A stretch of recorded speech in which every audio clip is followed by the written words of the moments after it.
Debate with Smruthy Paruthikad.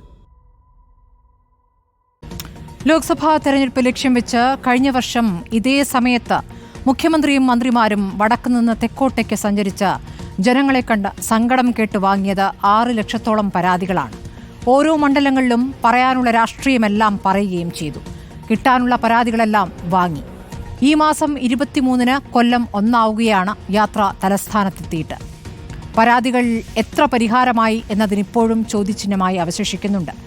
തുടർ ഭരണത്തിലെ മന്ത്രിമാർക്കെതിരെ party ജില്ലാ സമ്മേളനത്തിൽ തന്നെ വിമർശനമുയർന്ന സമ്മേളന കാലത്താണ് കരുതലും കൈത്താങ്ങുമെന്ന അദാലത്തുമായി വീണ്ടും സർക്കാർ ഇറങ്ങുന്നത്. ഉടൻ വരാനിരിക്കുന്ന തദ്ദേശ തെരഞ്ഞെടുപ്പ് അടുത്ത നിയമസഭാ തെരഞ്ഞെടുപ്പിനുള്ള ദിശാസൂചികയാകും എന്നിരിക്കെയാണ് സർക്കാരിന്റെ നീക്കം. കരുതലും കൈത്താങ്ങും നവകേരളം 2.0 എന്നാണ് ചോദ്യം.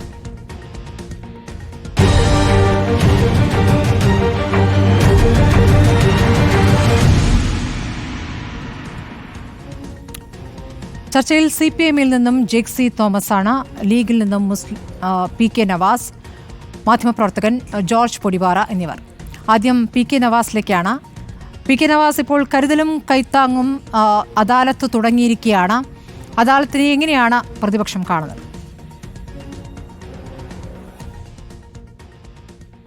ഒന്ന്, സ്മൃതി, അദാലത്തുകളെന്ന് പറഞ്ഞാൽ പ്രതീക്ഷ അറ്റവരുടെ പ്രതീക്ഷയാണ് യഥാർത്ഥത്തിൽ അദാലത്തുകളെന്ന് പറയുന്നത്.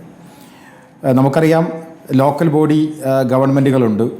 അവിടെയൊക്കെ പോയി നടക്കാത്ത കാര്യങ്ങൾ, അല്ലെങ്കിൽ ഒരു വ്യക്തിക്ക്, ഒരു പൗരന് ഒരു കാര്യം ഗവൺമെൻറ്റിൻ്റെ പ്രോപ്പർ ചാനലിൽ നടക്കാതിരിക്കുമ്പോൾ അവർ സ്വാഭാവികമായി മന്ത്രിമാരെ നേരിട്ട് കാണാനുള്ളൊരു അവസരം, അത് വളരെ നല്ല ഒരു അവസരം തന്നെയാണ്. ആ അവസരത്തിൽ അവരത് ഉപയോഗപ്പെടുത്തുമ്പോൾ അതിൽ ലഭിക്കുന്ന മറുപടി എന്താണ്, അവരിൽ നിന്ന് എന്ത് ലഭിക്കുന്നു എന്നാണ് ഏറ്റവും പ്രധാനം. അപ്പോൾ ഈ അദാലത്തുകളെന്ന് പറയുന്ന ഒരു പ്രതീക്ഷയെ ആളുകൾ കാണുമ്പോൾ അതിനെ എങ്ങനെയാണ് ഗവൺമെൻറ് പരിഗണിക്കുന്നത്? ഇപ്പോൾ നിങ്ങൾ പറഞ്ഞ ഈ കരുതലും കൈത്താങ്ങും, ഞാൻ അതിൻ്റെ ഓർഡർ എടുത്ത് വായിച്ചു. അതിൽ ഗവൺമെൻറ് ഇറക്കിയിട്ടുള്ള ഓർഡറിലെ 143/2024 GAD ഓർഡറിനകത്ത് ഒരു അനുബന്ധം കൊടുത്തിരിക്കുന്നു. പരിഗണിക്കേണ്ടാത്ത വിഷയങ്ങൾ എന്ന് പറഞ്ഞ് 11 കാറ്റഗറി കൊടുക്കുകയാണ്. 11 വിഷയങ്ങൾ ഈ അദാലത്തിൽ പരിഗണിക്കേണ്ടതില്ല എന്നതാണ്. ഒരു സാധാരണ മനുഷ്യരെ സംബന്ധിച്ച് അവൻ്റെ അടിസ്ഥാനപരമായ നീഡ്സ് എന്താണ്? വസ്ത്രം, ഭക്ഷണം, താമസം, സുരക്ഷ. ഈ 4 കാര്യങ്ങളാണല്ലോ. ഇവർ ഈ സർക്കുലറിൽ പറയാണ് പരിഗണിക്കാണ്ടാത്ത പ്രശ്നങ്ങൾ എന്തൊക്കെയാണ്. പോലീസുമായി ബന്ധപ്പെട്ട ഒരു പരാതിയും ഇവിടെ പരിഗണിക്കേണ്ടതില്ല എന്ന് വെച്ചാൽ അവരുടെ സുരക്ഷയുമായി ബന്ധപ്പെട്ട ഒരു കാര്യവും അവിടെ ചർച്ച ചെയ്യാൻ വേണ്ടി സാധ്യമല്ല. അതുപോലെ തന്നെ ജോലിയുമായി ബന്ധപ്പെട്ട ഒരു കാര്യവും ഇവിടെ പരിഗണിക്കേണ്ടതില്ല. അപ്പോൾ അവരുടെ ജീവിതത്തിലെ മറ്റു കാര്യങ്ങളുമായി ബന്ധപ്പെട്ട കാര്യങ്ങളൊന്നും അവിടെ ഇല്ല. സ്വാഭാവികമായി ഒരു സാധാരണക്കാരൻ്റെ എല്ലാ മേഖലയിലും ഉള്ള വിഷയങ്ങളിൽ ഏറ്റവും സുപ്രധാനമായ മേഖലകളെക്കുറിച്ച് പരിഗണിക്കേണ്ടതില്ല എന്ന് പറഞ്ഞ് ഓർഡർ ഇറക്കിയ ഒരു സർക്കാർ എന്നിട്ടൊരു നാടകം കളിക്കുന്നു. ഇത് യഥാർത്ഥത്തിൽ ഒരു ഇലക്ഷൻ എക്സസൈസിനപ്പുറത്തേക്ക് എന്തെങ്കിലും ആത്മാർത്ഥത ഈ സർക്കാരിനുണ്ടെങ്കിൽ, നേരത്തെ നിങ്ങൾ ഇൻട്രൊഡക്ഷനിൽ പറഞ്ഞതുപോലെ മുഖ്യമന്ത്രി നേരിട്ട് നടത്തിയിട്ടുള്ള നവകേരള സദസ്സിൻ്റെ റിസൾട്ട് എത്രയാണ് എന്ന് പരിശോധിക്കണം. കഴിഞ്ഞ ദിവസം വിൻസെന്റ് MLA നിയമസഭയിൽ ചോദിച്ച ചോദ്യങ്ങൾക്ക് വന്ന മറുപടി കഴിഞ്ഞ ദിവസം പുറത്തു വന്നല്ലോ. നമ്മളൊക്കെ കണ്ടതാണ്. 6 ലക്ഷത്തിൽ പരം പരാതികൾ ലഭിച്ചു, 5 ലക്ഷത്തിൽ പരം പരാതികൾ പരിഹരിച്ചു എന്ന് പറഞ്ഞു. എനിക്ക് ചിരിയാണ് തോന്നിയത്. ഞാൻ എൻ്റെ നാട്ടിൽ നിന്ന് പരാതി കൊടുത്തവരുണ്ട്, അവിടെ പരാതികളൊന്നും പരിഹരിക്കപ്പെട്ടിട്ടില്ല. അതിൻ്റെ കോപ്പി എൻ്റെ പക്കലുണ്ട്. ഞാൻ അതൊക്കെ അപ്പുറത്തേക്ക് റിപ്പോർട്ടർ ചാനലിൽ ഇന്ന് രാവിലെയാണെന്ന് എൻ്റെ ഓർമ്മ, നിങ്ങളുടെ തന്നെ ഒരു എക്സ്ക്ലൂസീവ് വാർത്ത ഉണ്ടായിരുന്നു.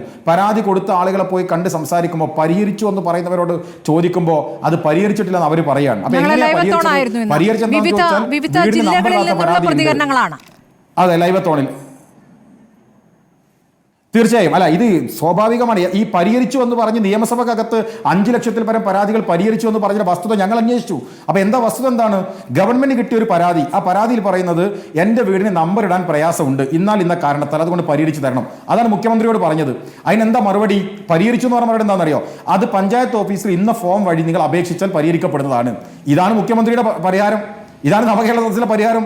ഇതിന് ഒരു വലിയ തുക ചെലവഴിച്ച് വലിയ ഗിമ്മിക്സുകൾ കാണിച്ച് മന്ത്രിപരിവാരങ്ങൾ ഒന്നാകെ വന്ന് ഒരു അപേക്ഷ സ്വീകരിക്കേണ്ട കാര്യമില്ലല്ലോ. ഇത് രാജ്യത്ത് നാളിതുവരെയായി പഞ്ചവത്സര പദ്ധതികൾ നടപ്പിലാക്കപ്പെട്ട നാടിനകത്ത് പഞ്ചായത്ത് രാജ് ആക്ട് പ്രകാരം സ്ഥിരമായി നടക്കുന്ന കാര്യമല്ലേ. അതിനെന്തിനാ ഒരു മുഖ്യമന്ത്രി ഇങ്ങനെ വാഹനമെടുത്ത് ഒരു മന്ത്രിസഭ ഒന്നാകെ കടന്നു വരേണ്ടത്? സ്വാഭാവികമായി ഞാൻ ഇതിന്റെ കണക്കുമായി ബന്ധപ്പെട്ട വിൻസെന്റ് MLA ചോദ്യത്തിന് മറുപടി ഇന്ന് വരെ നിയമസഭക്കകത്ത് എത്ര രൂപ ചെലവായി എന്ന് ഇവർ പറഞ്ഞിട്ടില്ലല്ലോ. സ്മൃതിക്ക് അറിയാമോ പുറത്തു വന്ന കണക്ക്? നവകേരള യാത്രയുമായി ബന്ധപ്പെട്ട് ജൂൺ മാസത്തിൽ സഭയിൽ വന്ന ചോദ്യത്തിന് ജൂൺ മാസത്തിന് മുഖ്യമന്ത്രി നൽകിയ മറുപടി 6,43,099 പരാതികളാണ് ആകെ ലഭിച്ചത്. അതിൽ 5,33,649 പരാതികൾ തീർപ്പാക്കി. ആ തീർപ്പാക്കി എന്നുള്ളത് താങ്കൾ പറഞ്ഞ കാര്യങ്ങൾ കൂടി ഉൾപ്പെട്ടതാകും ആ തീർപ്പാക്കൽ. അപ്പോഴും 1,09,450 പരാതികൾ ബാക്കിയുണ്ട്. അല്ല, ഞാൻ പറഞ്ഞത് ബാക്കിയുള്ളത് അവിടെ നിൽക്കട്ടെ. ഈ തീർപ്പാക്കി എന്ന് പറയുന്നത് എന്താണെന്ന് സ്മൃതി മനസ്സിലാക്കണം. എന്താ തീർപ്പാക്കിയത്? ഞാനൊരു പരാതി കൊടുത്താൽ എൻ്റെ പരാതി മുനിസിപ്പാലിറ്റിയിൽ എൻ്റെ വീടിന് നമ്പർ ഇടാത്തതുമായി ബന്ധപ്പെട്ടാണെങ്കിൽ താങ്കൾക്ക് ഇന്ന ഫോം വഴി മുനിസിപ്പാലിറ്റിയിൽ അപേക്ഷിച്ചാൽ നമ്പർ കിട്ടുന്നതാണ്. ലൈഫ് മിഷനിൽ എനിക്കൊരു വീട് കിട്ടിയിട്ടില്ല, ബഹുമാനപ്പെട്ട മുഖ്യമന്ത്രി എനിക്കൊരു വീട് തരണം എന്നതാണ് എൻ്റെ നിവേദനമെങ്കിൽ നിങ്ങൾക്ക് പഞ്ചായത്തിലെ ലൈഫ് മിഷൻ പദ്ധതി വഴി അപേക്ഷിച്ചാൽ വീട് കിട്ടുന്നതാണ്. ഇതാണ് തീർപ്പാക്കൽ. നിങ്ങൾ പരിശോധിക്ക്. എന്നാൽ കേരളത്തിൽ മറ്റൊരു മുഖ്യമന്ത്രി ഉണ്ടായിരുന്നു, ശ്രീമാൻ ഉമ്മൻചാണ്ടി. നിങ്ങൾക്കറിയാം, മണിക്കൂറുകളോളം പകലും രാത്രിയും നിന്ന നിൽപ്പിൽ ആ സ്പോട്ടിൽ വെച്ച് ആ തന്ന അപേക്ഷയ്ക്ക് പിറകിൽ തന്നെ പരിഹാരം ഉണ്ടാക്കിയിരുന്ന മുഖ്യമന്ത്രി ഉണ്ടായിരുന്നു. അപ്പോൾ ഇത് യഥാർത്ഥ ഒരു ഇലക്ഷൻ എക്സസൈസിനപ്പുറത്തേക്ക് ഒരാത്മാർത്ഥതയുമുള്ള ഒരു പദ്ധതിയാണ് എന്ന് ഞാൻ വിശ്വസിക്കുന്നില്ല. ഇനിയിപ്പോൾ മന്ത്രിമാർ താലൂക്ക് അടിസ്ഥാനത്തിലേക്ക് വരുന്നുവെന്ന് പറയുന്നു. സ്മൃതി, ഞാൻ സാധാരണക്കാരനിടയിൽ പ്രവർത്തിക്കുന്ന ഒരാളെന്ന രീതിയിൽ നമുക്ക് പറയാൻ കഴിയുന്നത് സാധാരണക്കാരന് ഏറ്റവും കൂടുതൽ ആക്സസ് ചെയ്യേണ്ട പിന്നെ ഒരു മേഖല എന്ന് പറയുന്നത് ലോക്കൽ ബോഡിയാണ്. ലോക്കൽ ഗവൺമെൻറ്, സെൽഫ് ഗവൺമെൻറ് മേഖലകളാണ്. നോക്കൂ, നിങ്ങൾ അതിനെക്കുറിച്ചൊന്ന് പഠിക്കണം. നിലവിൽ 3 പ്രധാനപ്പെട്ട പ്രശ്നങ്ങൾ ഗ്രാമപഞ്ചായത്തുകളും അതുപോലെ തന്നെ കൃഷി ഓഫീസുകളൊക്കെ പ്രയാസം അനുഭവിക്കുന്നുണ്ട്. എന്താ പ്രശ്നം? ഒന്ന്, ആവശ്യമായ മാൻ പവർ ഇല്ല. 2, അവർക്ക് ഗവൺമെൻറ് ഫണ്ട് കാര്യമായി അനുവദിക്കുന്നില്ല. അനുവദിക്കപ്പെട്ട ഫണ്ടോ നിങ്ങൾ കൃത്യമായി പരിശോധിക്കേണ്ടത് 2023-24 സാമ്പത്തിക വർഷത്തേക്ക് ഒരു 2 കോടി രൂപ ഏതെങ്കിലും ഒരു പഞ്ചായത്തിന് നൽകിയാൽ ആ ഗ്രാമപഞ്ചായത്തിലെ അവർ നൽകേണ്ട ബില്ല് അത് ആ വർഷത്തെ ബില്ല് 2025 വർഷത്തേക്ക് മാറ്റിവെച്ച് ഫണ്ട് സ്പിൽ ഓവർ ചെയ്തുകൊണ്ട് അതിനെ ഒരു എന്താ പറയുക, പണ്ട് ലാലു പ്രസാദ് യാദവ് നമ്മുടെ റെയിൽവേ മന്ത്രി ആയിരിക്കുമ്പോൾ മാജിക് കാണിച്ചു എന്നൊക്കെ നിങ്ങൾ പത്രമാധ്യമങ്ങൾ പറഞ്ഞിരുന്ന പോലെ പിണറായി ഒരു മാജിക് കാണിക്കുകയാണ്. ഈ വർഷത്തെ കണക്ക് ഉൾപ്പെടുത്തുക, എന്നിട്ട് ഈ വർഷം ഫണ്ട് കൊടുക്കാതെ അടുത്ത വർഷത്തെ ഫണ്ടിൽ കൊടുക്കുക, എന്നിട്ട് അടുത്ത വർഷത്തെ ഫണ്ടിൽ നിന്ന് ആ കണക്ക് കുറയ്ക്കുക. ഇത്തരം നാടകങ്ങൾക്കപ്പുറത്തേക്ക് പൊറുതിമുട്ടിയ ജനങ്ങളെ സഹായിക്കാൻ കഴിയുന്ന രൂപത്തിലേക്ക് ഇത്തരം പദ്ധതികളെ രൂപപ്പെട്ട് വരണം. ഞാൻ തുടക്കത്തിൽ പറഞ്ഞതുപോലെ പ്രതീക്ഷ അറ്റവന്റെ പ്രതീക്ഷയാണ് ഇത്തരം സംരംഭങ്ങൾ എന്ന് പറയുന്നത്. അതുപോലും ഈ ജനങ്ങളുടെ സമയവും അവരുടെ സമ്പത്തും ഒക്കെ ദൂർത്തടിക്കുന്ന ചെലവഴിക്കുന്ന രൂപത്തിലേക്കുള്ള ഒരു നാടകമേളയായി മാറിപ്പോകരുത് എന്നാണ് ഞങ്ങൾക്ക് അപേക്ഷിക്കാനുള്ളത്. ശരി, ശ്രീ ജോർജ് പൊടിപ്പാറ, താങ്കളൊരു മനസ്സിലാക്കൽ എന്താണ്? നവകേരള യാത്രയുടെ തുടർച്ചയായിട്ടാണോ ഇപ്പോൾ ഈ കരുതലും കൈത്താങ്ങും വരുന്നത്? ഇപ്പോൾ നവകേരള യാത്രയിൽ തന്നെ കൊടുത്ത പരാതികൾ, ആ പരാതികളിൽ തീർപ്പുണ്ടാകാതെ വന്നത് ഈ കരുതലും കൈത്താങ്ങലും എത്തുന്നുണ്ട്. അത്തരം ചില റിപ്പോർട്ടുകളും ഞങ്ങൾക്ക് രാവിലെ ലഭിച്ചിരുന്നു. താങ്കൾ എങ്ങനെയാണ് ഈ പുതിയ നീക്കത്തെ കാണുന്നത്? സ്മൃതി, ഇത് പഴയ വീഞ്ഞ് പുതിയ കുപ്പിയിലാക്കുന്നതാണോ എന്ന് സംശയിക്കാനെല്ലാം ന്യായമുണ്ട്. പക്ഷേ അങ്ങനെ ആകാതിരിക്കട്ടെ എന്ന് നമുക്ക് ആഗ്രഹിക്കാം. വലിയ പ്രതീക്ഷ ഉണർത്തിക്കൊണ്ടാണ്, വലിയ പരസ്യവും പബ്ലിസിറ്റിയൊക്കെ കൊടുത്തുകൊണ്ടാണ് നവകേരള സദസ്സ് നടന്നത്. കേരളത്തിലെ 140 നിയോജക മണ്ഡലങ്ങളിലും മുഖ്യമന്ത്രിയും മുഴുവൻ മന്ത്രിമാരും അതുപോലെ തന്നെ ബന്ധപ്പെട്ട ഉദ്യോഗസ്ഥരും എല്ലാ വിവിധ വകുപ്പുകളിലെ ബന്ധപ്പെട്ട ഉദ്യോഗസ്ഥരും എല്ലാം പങ്കെടുത്ത വലിയ ഗംഭീരമായ ആഘോഷപൂർവ്വം നടന്നൊരു ചടങ്ങായിരുന്നു നവകേരള സദസ്സ്. വലിയ പ്രതീക്ഷകളായിരുന്നു ജനത്തിനും ഉണ്ടായിരുന്നത്. അതായത് നമ്മളെല്ലാം പ്രതീക്ഷിച്ചു. വ്യത്യസ്തമായ രീതിയിൽ കഴിഞ്ഞ ഉമ്മൻചാണ്ടിയുടെ ജനസമ്പർക്ക പരിപാടിക്ക് അഭൂതപൂർവമായ സ്വീകരണം കിട്ടി. ലക്ഷക്കണക്കിന് ആളുകൾ ആ പരിപാടിയിൽ പങ്കെടുത്തു, പരാതികൾ കൊടുത്തു. അദ്ദേഹം നിന്ന നിൽപ്പിൽ നിന്നുകൊണ്ട് പാതിരായും കടന്ന് പുലരും വരെ നിന്ന് തന്നെ പല ജില്ലകളിലും ഈ പരാതികൾ കേട്ടു. അദ്ദേഹത്തിനടുത്തേക്ക് കിടപ്പ് രോഗികൾ വന്നു, ആംബുലൻസിൽ രോഗികൾ വന്നു. അവരുടെ എല്ലാം കാര്യത്തിൽ കുറേ ധനസഹായം കൊടുത്തു, ചിലർക്ക് കൈയോടെ പരിഹാരം ഉണ്ടാക്കി കൊടുത്തു, അവരുടെ പരാതിയുടെ ബാക്കിൽ എഴുതി അതിനുള്ള നിർദ്ദേശം അല്ലെങ്കിൽ പരിഹാര നിർദ്ദേശങ്ങൾ നൽകി. പക്ഷെ അന്ന് ഉയർന്നൊരു പ്രധാന ആരോപണം, മുഖ്യമന്ത്രി ഉമ്മൻചാണ്ടിയാണോ ഇത് ചെയ്യേണ്ടത്? അതായത് വില്ലേജ് ഓഫീസിലും പഞ്ചായത്ത് ഓഫീസിലും താലൂക്ക് ഓഫീസിലും അതുപോലെ മറ്റു പല ഓഫീസുകളിലും നിർവഹിക്കേണ്ട കാര്യങ്ങൾ ഒരു മുഖ്യമന്ത്രി നേരിട്ട് നടത്തി, അങ്ങനെ മുഖ്യമന്ത്രി നേരിട്ട് ഈ പരാതിക്കാർക്ക് പണം കൊടുക്കുന്ന, ഇതെന്താ ഒരു നാടുവാഴി ഭരണകാലമാണോ തുടങ്ങിയ ഒരുപാട് ആരോപണങ്ങളെന്ന് കേട്ടു. അതായത് മുഖ്യമന്ത്രി പരിധി വിടുന്നു, അല്ലെങ്കിൽ സംവിധാനത്തെ ദുർബലമാക്കുന്നു, അദ്ദേഹം നേരിട്ട് കാര്യങ്ങളെല്ലാം ചെയ്യുന്നു, അദ്ദേഹം ചെയ്യേണ്ട കാര്യങ്ങളല്ല അദ്ദേഹം ചെയ്യുന്നത് എന്ന രീതിയിൽ അതിനെ വലിയ വിമർശനങ്ങൾ ഉയർത്തിയാണ് ഇടതുമുന്നണി നേരിട്ടത്. പക്ഷേ അതിൻ്റെ ഒരു തുടർച്ച, അതിനെ കുറേ കൂടി അദ്ദേഹത്തിൻ്റെ പേരിൽ അല്ലെങ്കിൽ ആ ജനസമ്പർക്ക പരിപാടിയിൽ ഉയർന്നു വന്ന ആ ഒരു ആരോപണങ്ങളെ മാറ്റി നിർത്തിക്കൊണ്ട്, അതായത് മുഖ്യമന്ത്രി തന്നെ നേരിട്ട് എല്ലാ പരാതികളും കാണാതെ മുഖ്യമന്ത്രിയുടെ നേതൃത്വം നൽകുന്ന ജനസമ്പർക്ക പരിപാടിയിൽ നേരിട്ട് മുഖ്യമന്ത്രിയോ മന്ത്രിമാരോ പരാതികൾ സ്വീകരിക്കാതെ അത് സ്വീകരിക്കാൻ ഡെസ്കുകൾ ഉണ്ടാക്കി, ആ ഡെസ്കുകളിൽ ബന്ധപ്പെട്ട വകുപ്പുകളിലെ ഉദ്യോഗസ്ഥരിരുന്ന് ആ പരാതികൾ സ്വീകരിച്ച് കൈയോടെ സോർട്ട് ചെയ്ത് അതാത് വകുപ്പുകളിലേക്ക് കൊടുക്കേണ്ടത് കൊടുത്ത് ആ തലത്തിൽ പരിഹാരമുണ്ടാക്കി ജനങ്ങളുടെ പ്രശ്നങ്ങൾ പരിഹരിക്കും എന്ന അപ്പോൾ കുറച്ചുകൂടി ശാസ്ത്രീയമായിരുന്നു അത്. അതായത് കഴിഞ്ഞ ഉമ്മൻചാണ്ടിയുടെ ജനസമ്പർക്ക പരിപാടിയിലുണ്ടായ വിമർശനങ്ങൾ ആവർത്തിക്കപ്പെടാത്ത രീതിയിൽ കുറേ കൂടി വ്യവസ്ഥാപിതമായി കാര്യങ്ങൾ ചെയ്യുന്ന ഒരു രീതിയാണ് അനുവർത്തിച്ചത്. നമ്മൾ നന്നായിരിക്കും, അതാണ് കുറച്ചുകൂടി ജനാധിപത്യപരം എന്നൊക്കെ ഒരുപാട് പേര് വിശ്വസിക്കുകയും ചെയ്തു. ഏതാണ്ട് 6,43,000-ലധികം പരാതികൾ 14 നിയോജകമണ്ഡലങ്ങളിൽ നിന്നായിട്ട് കിട്ടി. 140 നിയോജകമണ്ഡലങ്ങളിൽ നിന്ന് കിട്ടി. അതായത് ശരാശരി 40,000-ലധികം പരാതികൾ ഒരു ജില്ലയിൽ നിന്ന് ഈ നവകേരള സദസ്സിൻ്റെ ഒരു ഭാഗമായിട്ട് അല്ലെങ്കിൽ ഒരു നിയോജകമണ്ഡലത്തിൽ നിന്ന് കിട്ടുന്നൊരു സാഹചര്യം ഉണ്ടായി. പക്ഷേ യഥാർത്ഥത്തിൽ പ്രശ്നം ഈ പരാതികൾക്ക് പിന്നീട് എന്തുണ്ടായി എന്നതാണ് ചോദ്യം. സർക്കാർ ഏറ്റവും ഒടുവിൽ പറഞ്ഞ മറുപടി അനുസരിച്ച്, നിയമസഭയിൽ മറുപടി പറഞ്ഞതനുസരിച്ച് ഏതാണ്ട് 5.5 ലക്ഷത്തോളം പരാതികളിൽ തീർപ്പുണ്ടാക്കി എന്നാണ് പറയുന്നത്. അപ്പോഴും സ്മൃതി ചൂണ്ടിക്കാണിച്ചതുപോലെ 1 ലക്ഷത്തിലധികം പരാതികളുടെ കാര്യത്തിൽ എന്തുണ്ടായി എന്നത് ഇപ്പോഴും അവ്യക്തമാണ്. പക്ഷേ ഈ തീർപ്പുണ്ടാക്കി എന്ന് പറയുന്നത് യഥാർത്ഥത്തിൽ തീർപ്പാണോ, പരിഹാരമാണോ, തീർപ്പാണോ? തീർപ്പുണ്ടാക്കി, ഫയൽ അവസാനിപ്പിച്ചു. മുഖ്യമന്ത്രി തന്നെ നേരത്തെ ഓരോ ഫയലും ഓരോ ജീവിതമാണെന്ന്. അപ്പോൾ ഈ പരാതികൾ എങ്ങനെയാണ് ഈ നവകേരള സദസ്സിൽ പരാതികൾ വന്നത്? ആ പരാതികളെന്ന് പറയുന്നത് സാധാരണഗതിയിൽ ത്രിതല പഞ്ചായത്ത് സംവിധാനത്തിൽ പരാതി കൊടുത്തിട്ട് പരിഹരിക്കപ്പെടാത്ത വിഷയങ്ങൾ. നേരത്തെ നവാസ് പറഞ്ഞതുപോലെ ഈ പറഞ്ഞ പോലെ വീട് ആവശ്യപ്പെടുന്നവർ, അതുപോലെ തന്നെ മറ്റ് തരത്തിലുള്ള സഹായങ്ങൾ, പെൻഷൻ, റേഷൻ കാർഡ് മാറ്റം, ഇങ്ങനെ ഒത്തിരിയേറെ പരാതികൾ സാധാരണ ജനത്തിനുണ്ട്. അവരെ ദാരിദ്ര്യരേഖയ്ക്ക് കീഴെയായിട്ടും അവർക്ക് എന്താ പറയുക, ആ തരത്തിലുള്ള കാർഡ് കിട്ടുന്നില്ല. അവർക്ക് കിട്ടിയിരിക്കുന്ന നീലക്കാർഡോ വെള്ളക്കാർഡോ ആണെങ്കിൽ അതൊന്ന് മാറ്റി കിട്ടണമെന്ന് ആവശ്യപ്പെട്ടുകൊണ്ടുള്ള പരാതികൾ, അതുപോലെ വീട് കിട്ടാത്തവർ വീട് കിട്ടണം, ചികിത്സാ സഹായം, ഇങ്ങനെ തുടങ്ങിയ ആവശ്യങ്ങൾ പലപ്പോഴും പഞ്ചായത്തിലോ വില്ലേജ് ഓഫീസിലോ താലൂക്ക് ഓഫീസിലോ കളക്ട്രേറ്റിലോ പലവട്ടം മുട്ടിയിട്ടും പരിഹരിക്കപ്പെടാത്ത ജീവൽ പ്രശ്നങ്ങൾക്ക് മുഖ്യമന്ത്രി പങ്കെടുക്കുന്ന അല്ലെങ്കിൽ നവകേരള സദസ്സിൽ പരാതി കൊടുത്താൽ പരിഹാരമാകും എന്നൊരു വിശ്വാസത്തിലാണ് ഈ ലക്ഷക്കണക്കിന് ആളുകൾ പരാതിയുമായിട്ട് അവിടെ എത്തിയത്. പക്ഷേ യഥാർത്ഥത്തിൽ സംഭവിച്ചത് എന്താ? ഈ ഉദ്യോഗസ്ഥ സംവിധാനം ഈ പരാതികളെല്ലാം സോർട്ട് ചെയ്തിട്ട് അവരാദ്യം കൊടുത്ത പരാതി എവിടേക്ക് കൊടുക്കുക? നിങ്ങൾ വീട് കിട്ടിയില്ലെങ്കിൽ അല്ലെങ്കിൽ ഈ പറഞ്ഞ രീതിയിൽ നിങ്ങൾക്ക് വീട് അനുവദിച്ച് കിട്ടിയില്ലെങ്കിൽ നിങ്ങൾ പഞ്ചായത്തിൽ പരാതി കൊടുക്കൂ. നിങ്ങൾക്ക് വൈദ്യുതി കിട്ടുന്നില്ലെങ്കിൽ ഇലക്ട്രിസിറ്റി ഓഫീസിന്, ആദ്യം ചെയ്തതിലേക്ക് തന്നെ എത്തുന്ന രൂപത്തിൽ രണ്ടാമത് വന്ന പരാതികളും പോകുന്നെന്നുള്ളതാണ് താങ്കൾ പറയുന്നത്. അതോടൊപ്പം അവിടെ തന്നെ എത്തുന്നൊരവസ്ഥയാണ്. ശരി, തീർപ്പ് കൽപ്പിച്ചു എന്നത് യഥാർത്ഥത്തിൽ തീർപ്പാണോ? ജയ്ക്ക് അതിൽ വ്യക്തത വരുത്തും. ജയ്ക്ക് ഇപ്പോൾ ഈ കരുതലും കൈത്താങ്ങും എന്നുള്ളത് നവകേരള സദസ്സിൻ്റെ ഒരു തുടർച്ചയായിട്ടാണോ? അതിൽ വന്ന പരാതികൾ, തീർപ്പാക്കാത്ത പരാതികൾ വീണ്ടും ഈ കരുതലും കൈത്താങ്ങിലേക്കും എത്തുന്നു എന്നതടക്കമുള്ള കാര്യങ്ങളുണ്ട്. അപ്പോൾ നേരത്തെ തീർപ്പാക്കി എന്ന് പറയുന്നതും പൂർണ്ണമായ തീർപ്പാക്കലല്ല എന്ന വിമർശനമടക്കം ഇതിൻ്റെ ചർച്ചയുടെ ആദ്യഘട്ടത്തിൽ വന്നു കഴിഞ്ഞു. ജയ്ക്കിന് അത് വ്യക്തമാക്കാം.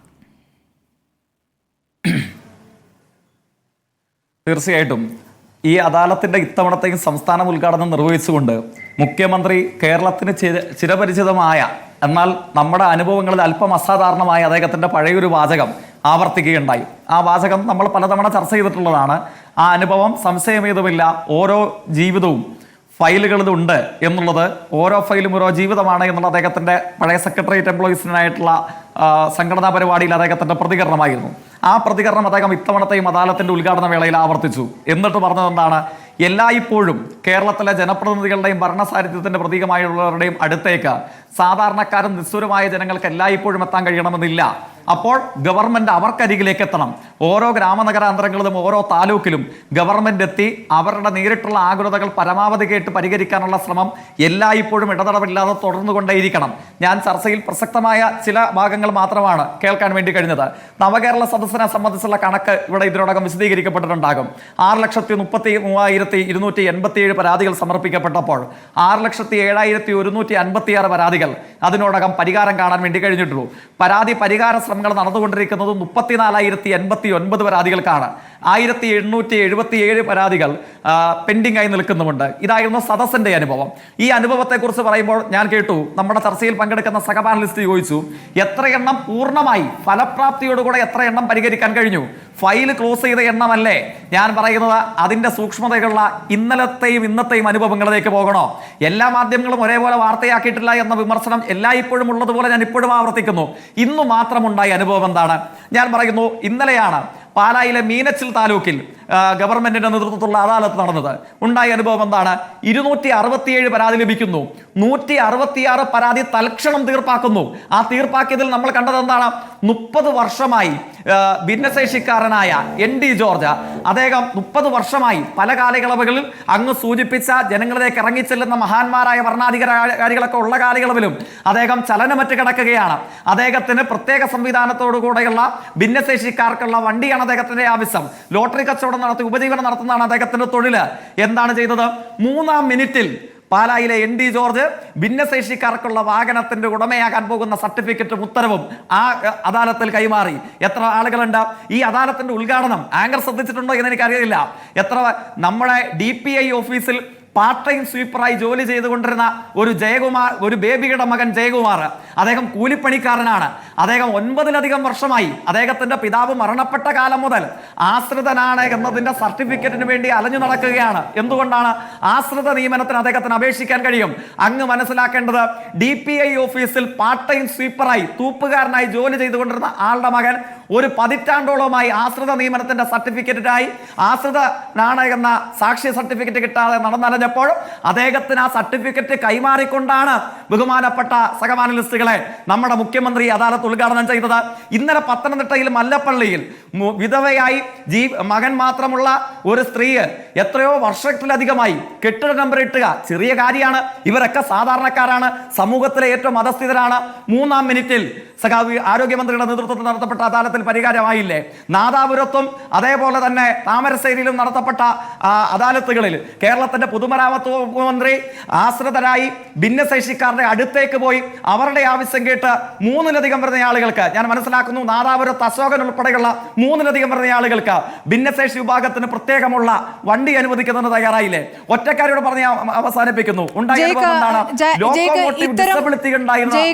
ഇത്തരം ഉദാഹരണങ്ങൾ ജയിക്കിന് ചൂണ്ടിക്കാണിക്കാനാകും. താങ്കൾ പറഞ്ഞ പോലെ 1 വർഷത്തോളം അലഞ്ഞു നടക്കേണ്ടി വന്ന ഒരു വ്യക്തിയുടെ കാര്യം താങ്കൾ പറഞ്ഞു.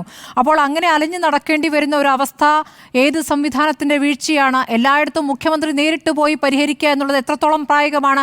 അങ്ങനെയാണോ വേണ്ടത്? സംവിധാനം വീഴ്ചയില്ലാതെ നടപ്പാക്കാൻ മന്ത്രിമാർ തന്നെ ഓരോ സ്ഥലത്തേക്കും പാഞ്ഞു നടക്കുക എന്നുള്ളത് പ്രായോഗികമാണോ? ഇനി അതിനുള്ള ചെലവ്, ഉദ്ഘാടനത്തിന് തന്നെ ലക്ഷങ്ങളുടെ ചെലവ് എന്നുള്ള കണക്കടക്കം പുറത്തു വരുന്നുണ്ടെങ്കിൽ ആ കണക്കുകളെ താങ്കൾ ഖണ്ഡിക്കുന്നുണ്ട്. അപ്പോൾ പ്രതിപക്ഷത്തിന്റെ ഭാഗത്താണ് അങ്ങനെ ഒരു പ്രതികരണം വന്നിട്ടുള്ളത്. ഓരോ താലൂക്കിലും 3 ലക്ഷം വീത, 77 താലൂക്കുകളിലേക്ക് എത്തുമ്പോൾ അത് എത്ര കോടിയാകും? ഉദ്ഘാടനത്തിന് തന്നെ 25 ലക്ഷത്തിൽ പരമായിരിക്കുന്നു എന്നുള്ളൊരു കണക്ക് കൂടി പുറത്തേക്ക് വരുന്നു. അത് ഖണ്ഡിക്കുകയാണെങ്കിൽ താങ്കൾക്കത് അതിനെ ഖണ്ഡിക്കാം. ഇത് പ്രതിപക്ഷത്തിന്റെ ഭാഗത്തുനിന്ന് വന്നിരിക്കുന്ന ഒരു ആരോപണമാണ്. ഇതിന് ഏറ്റവും പറ്റിയ ഉദാഹരണം അങ്ങ് ചോദിക്കുന്നു, ഇതിങ്ങനെ എപ്പോഴും മന്ത്രിമാർ മുഖ്യമന്ത്രിക്ക് ഒറ്റയ്ക്ക് പരിഹരിക്കാൻ പറ്റുമോ? മുഖ്യമന്ത്രി ഒറ്റയ്ക്കല്ലല്ലോ പരിഹരിക്കുന്നത്. ചുമതലയുള്ള ഈ 2 വകുപ്പ് മന്ത്രിമാർ മുഖാന്തരം കേരളത്തിന്റെ മുഴുവൻ താലൂക്കിലും എത്തുന്നു. നമ്മൾ നിരന്തരമായി ഈ ഇടപെടൽ നടത്തിക്കൊണ്ടേയിരിക്കുന്നു. ഞാനിപ്പോൾ ഒരു ഉദാഹരണം സൂചിപ്പിച്ചല്ലോ, 2002 പരാതികളാണ് ഞാൻ മനസ്സിലാക്കുന്നത്. കോഴിക്കോട് ജില്ലയിലെ താമരശ്ശേരി, നാദാപുരം ഉൾപ്പെടെയുള്ള മേഖലകളിൽ 4 താലൂക്കിലായി 2002 പരാതികളാണ് ആകെ ലഭിച്ചത്. അതിൽ 866 പരാതി തീർപ്പാക്കി. അത് ചെറിയ കാര്യമാണോ? ബാക്കിക്ക് വീണ്ടും നമ്മൾ നിതാന്ത പരിശ്രമം എല്ലായ്പ്പോഴും എണ്ണയിട്ട യന്ത്രം പോലെ നേരിടേണ്ടതായി വരും. അപ്പോഴാണ് പ്രസക്തമായ ഒരു അനുഭവം. ഇവിടെ ഞാൻ മനസ്സിലാക്കുന്നു, UDFന്റെ പ്രതിനിധി ഞാൻ ചർച്ചയിൽ വന്നു കയറുന്ന ഘട്ടത്തിൽ പറഞ്ഞു, ബഹുമാനപ്പെട്ട മുൻ മുഖ്യമന്ത്രിയുടെ കാലയളവിൽ ഇത് വലിയ ആശയമായിരുന്നു അത്രേ. എന്തായിരുന്നു ആശയത്തിന്റെ പ്രത്യേകത? ആശയത്തിന്റെ മഹിമയെക്കുറിച്ചൊന്നും ഞാനിപ്പോൾ വിശദീകരിക്കുന്നില്ല. കിടപ്പ് രോഗിയെയും എടുത്തുകൊണ്ട് ക്യാൻസർ ബാധിതനെ ആംബുലൻസിൽ കൊണ്ടുവന്ന് 20 മണിക്കൂർ 5000 രൂപ കെട്ടാൻ കാത്തുകെട്ടിക്കിടന്നത് മഹനീയ അനുഭവമാണോ UDF നേതാവേ?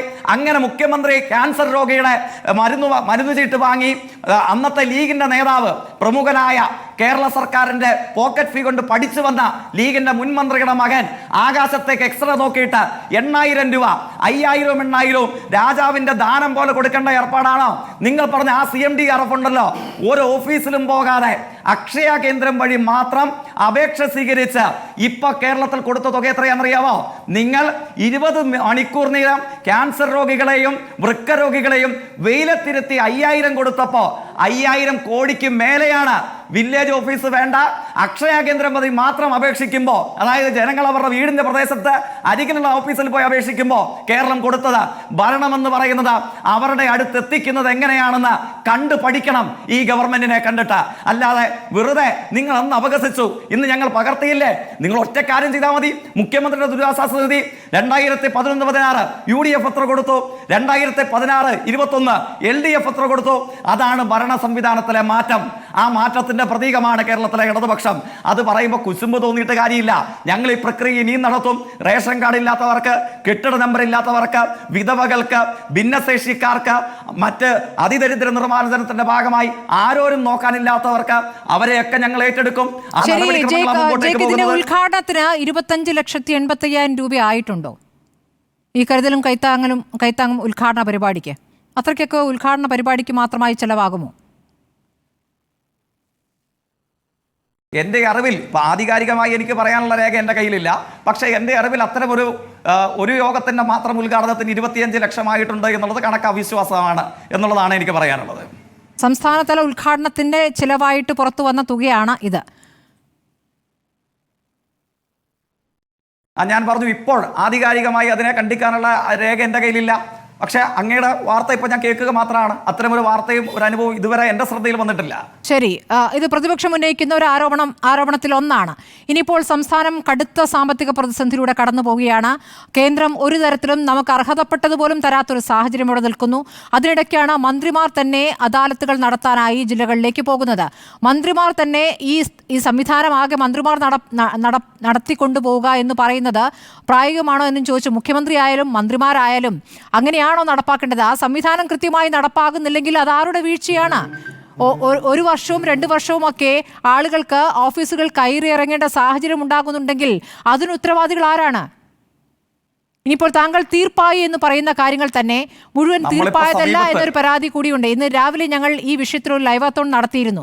പല പരാതികളിലും തീർപ്പുണ്ടായിട്ടില്ല. തീർപ്പുണ്ടാകുന്നു എന്ന് പറയുന്നത് നിങ്ങൾക്ക് ഇത് നടപ്പാക്കി തരും, ഇന്ന ദിവസത്തിനുള്ളിൽ നടപ്പാക്കി തരും എന്ന് പറയുന്നതല്ലാതെ നടപ്പാകാതിരിക്കുകയും അത് തീർപ്പാകുന്ന ഗണത്തിൽപ്പെടുകയും ചെയ്തിട്ടുണ്ട്. അങ്ങനെയുള്ള വിഷയങ്ങൾ കൂടി ഉണ്ടായിട്ടുണ്ട്. അപ്പോൾ അത് താങ്കളൊന്ന് പരിശോധിക്കണം. തീർപ്പായി എന്ന ഈ 5,33,649 എന്ന കണക്ക് പൂർണ്ണമായും തീർപ്പായതാണോ എന്ന സംശയമുണ്ട് ജേക്ക്.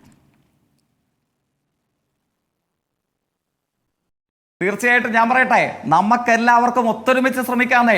ഇതേ അനുഭവം ഉണ്ടായ മറ്റൊരു സർക്കാർ പദ്ധതിയായിരുന്നില്ലേ 1 വർഷം 1 ലക്ഷം സംരംഭങ്ങൾ? അന്ന് കേരളത്തിൽ നിങ്ങളുടെ മാധ്യമമൊന്നല്ല, മറ്റൊരു മാധ്യമം ഇതേപോലെ ഓരോ ജില്ലയിലും പോയി ഇത് ബാർബർ ഷോപ്പാണ്, ഇത് വർക്ക്ഷോപ്പാണ്, ഇത് പലചരക്ക് കടയാണ്, ഇത് പെട്ടിക്കടയാണ് എന്ന് പറഞ്ഞ് പരിപാടി നടത്തിയില്ലേ? ഇപ്പൊ കേരളത്തിന്റെ അനുഭവം എന്താ? 28 കേരളം. ആ കണക്ക് ഇപ്പോഴെവിടെ എത്തി?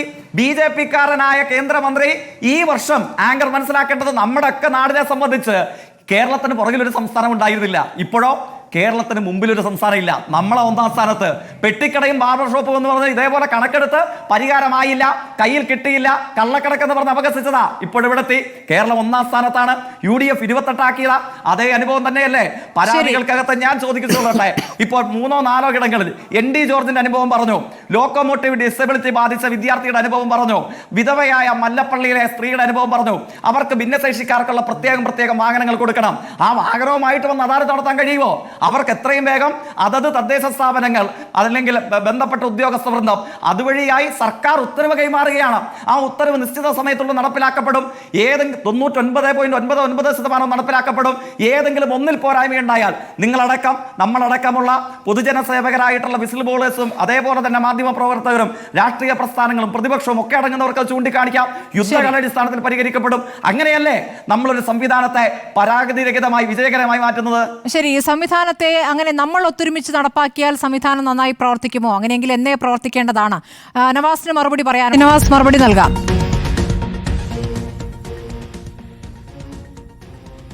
സ്മൃതി, ഒന്ന് ശ്രീ ജയ്ക്ക് ഇവിടെ സംസാരിക്കുമ്പോൾ ഒരു പരിഹാസത്തോടു കൂടി മഹാന്മാരായ ഭരണാധികാരികൾ എന്ന് പറഞ്ഞ് പരിഹസിക്കുന്നത് കേട്ടു. ശ്രീമാൻ ഉമ്മൻചാണ്ടി സാറിനെയാണ് അദ്ദേഹം പരിഹസിക്കുന്നത്.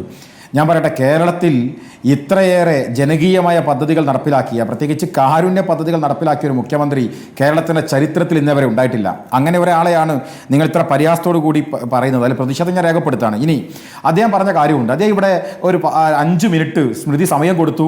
അദ്ദേഹം ഒരു കവലപ്രസംഗം പോലെ കാര്യങ്ങൾ പറഞ്ഞു പോയി. ഏതെങ്കിലും ഒരു കാര്യം വസ്തുതയുടെ അടിസ്ഥാനത്തിലാണോ അങ്ങ് സംസാരിക്കുന്നത്?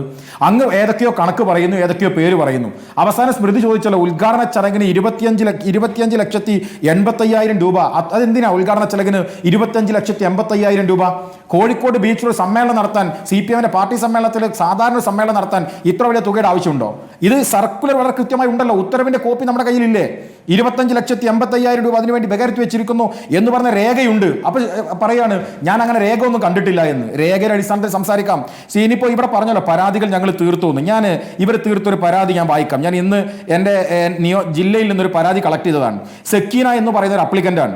അവർ ഈ പറയുന്ന തദ്ദേശ സ്വയംഭരണ മന്ത്രിയുടെ അദാലത്തിലേക്ക് കൊടുത്ത ഒരു പരാതിയാണ്.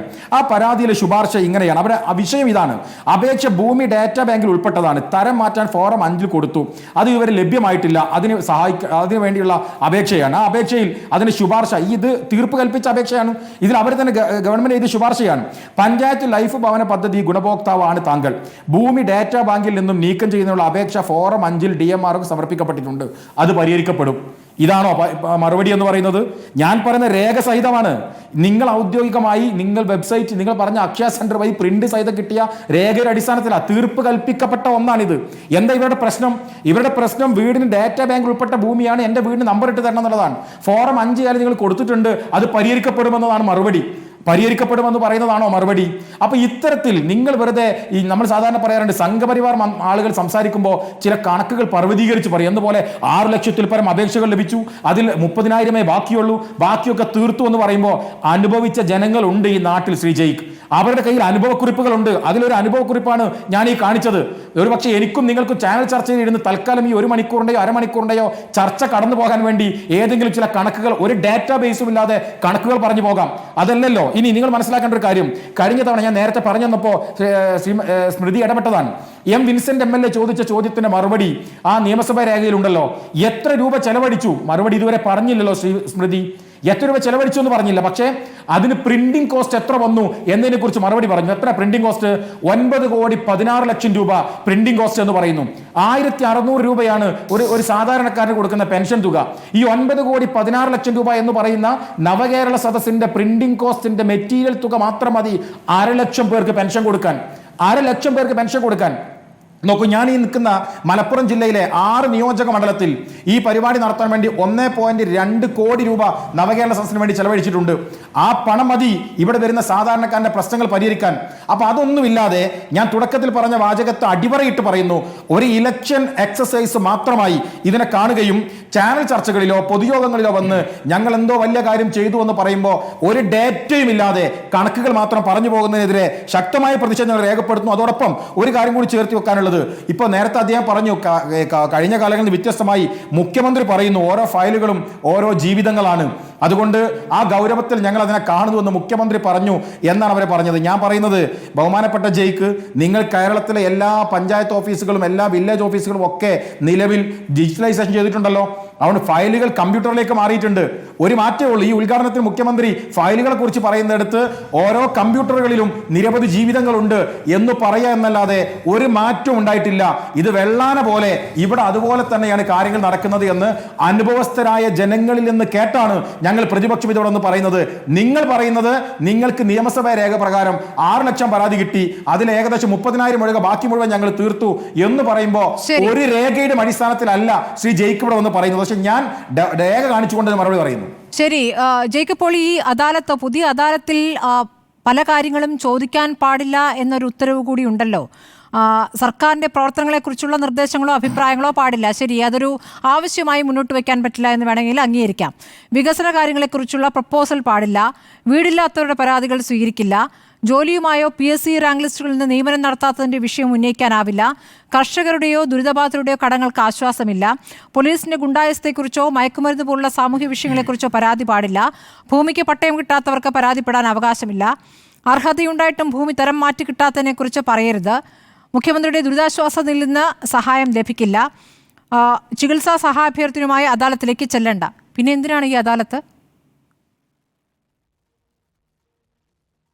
എന്തിനാണ് അദാലത്ത് എന്ന ചോദ്യത്തിന്റെ മറുപടിയാണ് ഓരോ അദാലത്തുകളിലും ജനങ്ങളുടെ ഭാഗമായി ലഭിച്ചുകൊണ്ടിരിക്കുന്ന പരാതികൾ. ചില ആളുകൾക്ക് മാത്രമാണ് അദാലത്തിൽ വിശ്വാസമില്ലാതെ ഇരുന്നുവെങ്കിൽ, മഹാഭൂരിപക്ഷത്തിന് അദാലത്തിനെ തള്ളിക്കളയണമെന്നായിരുന്നു കേരളത്തിൽ തോന്നിയിരുന്നെങ്കിൽ, പരാതിപ്പെട്ടാൽ ഇനിയും പരിഹാരം ഉണ്ടാകും എന്നതിന്റെ പ്രത്യേകതയാണല്ലോ. നിങ്ങൾ ലൈഫ് മിഷൻ പദ്ധതിയെ ഒന്നെടുത്തു നോക്ക്. അന്നത്തെ മുൻ മുഖ്യമന്ത്രി, മഹാൻ എന്ന് ഞാൻ വിളിച്ച് കളിയാക്കിയെന്ന് അദ്ദേഹം പറയുന്ന മനുഷ്യൻ, അദ്ദേഹം മുഖ്യമന്ത്രിയായിരുന്ന സമയത്ത് നിയമസഭയിൽ പറഞ്ഞ മറുപടി എത്രയാണ്? ഭവനരഹിതർ ആകെ 4 ലക്ഷമേ ഉള്ളൂ. ആങ്കർക്ക് അറിയില്ലേ, ഈ വർഷം നമ്മൾ 5 ലക്ഷം വീട് വെച്ച് പൂർത്തീകരിക്കും. ആ വീട് പോയിട്ട് മിഷനുമായി ബന്ധപ്പെട്ട പരാതി പാടില്ല. വീട് ലഭിക്കാത്തവരെ പരാതി വേണ്ട. നോക്കൂ, സർക്കാർ ഉത്തരവിൽ പറയുന്നത് ഈ പരാതികളൊന്നും പറയരുതെന്നാണ്. ഈ പറയുന്ന ഈ ലിസ്റ്റിൽ പറയുന്ന ലിസ്റ്റ് ഓഫ് കാര്യങ്ങൾ ഇതൊന്നുമില്ലെങ്കിൽ പിന്നെ എന്താണ് സാധാരണക്കാരുടെ പരാതി? വീടില്ല, വീട് ജോലി ഇതൊന്നും ചോദിക്കരുത്. പോലീസിനെ പറ്റി പരാതിപ്പെടരുത്. നവാസ് പറയൂ, വേഗത്തിൽ പറയാമെങ്കിൽ. നവാസ്, 2020 ശേഷം ജയ്ക്ക് മറുപടി പറയുമ്പോൾ ഒരു കാര്യം കൂടി കൂട്ടിച്ചേർത്ത് പറയണം.